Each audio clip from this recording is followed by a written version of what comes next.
భారత రాజ్యాంగం బాబా సాహెబ్ అంబేద్కర్ ఆలోచన విధానం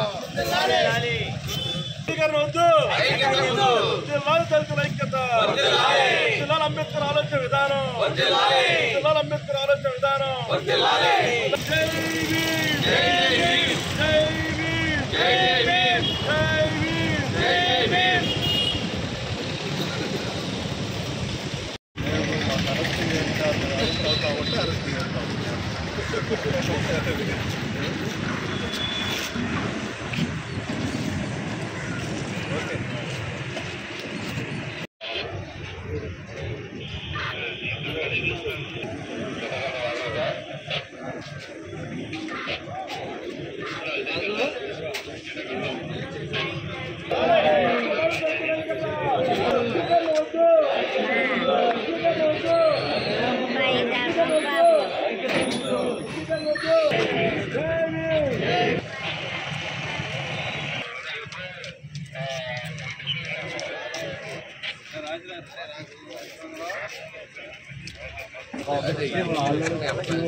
దీనివల్ల నష్టపోయేది ఒక్క పొలాలు 59 పొలాలు ఉన్నాయి. 59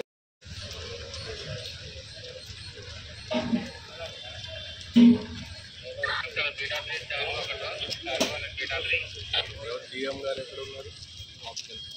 లోపలికి వెళ్ళారా?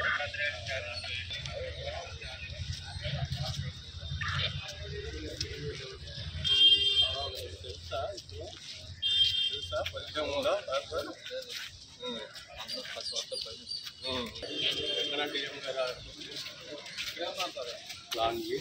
అదేదో 3 o'clock పినాకి ఏం పినాకిని అది పినాకిని అంటే విజయవాడ టు చెన్నై ఒక పినాకి ఇది దానికి లింక్ సార్ పినాకిని ఎక్స్ప్రెస్ కి వెళ్ళగోరే ప్యాసింజర్స్ యొక్క సదుపాయం ఉన్నట్లు మనం ఇక్కడ నుంచి విజయవాడ లింక్ సార్ కనెక్టివిటీ దానికి విజయవాడ టు చెన్నై దానికి లింక్ 3 o'clock దీనికి వెళ్తున్నారు పినాకినికి వెళ్ళదలుచుకున్న వారు మనం ఈ బస్సుకి వెళ్తున్నారు కరెక్ట్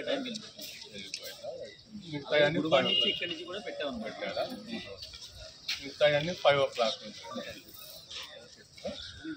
ఆగస్టు 1వ తారీఖున సుప్రీంకోర్టు మరి ఎస్ వర్గీకరణ చేస్తూ ఇచ్చిన తీర్పును వ్యతిరేకిస్తూ ఈరోజు మరి అనేక దళిత సంఘాలు భారత్ బంద్ పిలవడం జరిగింది. అందులో భాగంగా ఈరోజు మచిలీపట్నంలో మరి బంద్కి మద్దతు ఇవ్వాల్సిందిగా బందర్ ప్రజలను కోరుతా ఉన్నాం.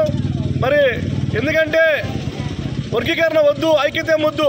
విడిపోవటం వల్ల మరి దళితుల్లో ఐక్యత కోల్పోయి మరి ఒక విధంగా నష్టపోవడం తప్ప ఎలాంటి లాభం లేదు. ఎందుకంటే క్యూములేర్ విధానం వల్ల భావి తరాలకి రిజర్వేషన్ లేకుండా ఎస్సీ రిజర్వేషన్ పూర్తిగా కోల్పోయే పరిస్థితి ఉంటుంది. కాబట్టి మరి ప్రమోషన్లో కానీ ఎంప్లాయీస్ పిల్లల రిజర్వేషన్ కానీ అలాగే క్రిమినల్ వల్ల వ్యాపారం చేసే పిల్లలకి పూర్తిగా రిజర్వేషన్ అనేది కోల్పోయే అవకాశం ఉంది.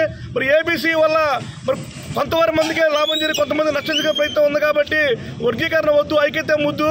మరి సుప్రీంకోర్టు వెంటనే మరి ఆ నిర్ణయాన్ని మార్చుకొని కేంద్ర ప్రభుత్వం దీన్ని మరి బాధ్యత తీసుకొని వెంటనే మరి ఇచ్చిన జడ్జిమెంట్ పునఃపరిశీలించాలని డిమాండ్ చేస్తా ఉన్నాం.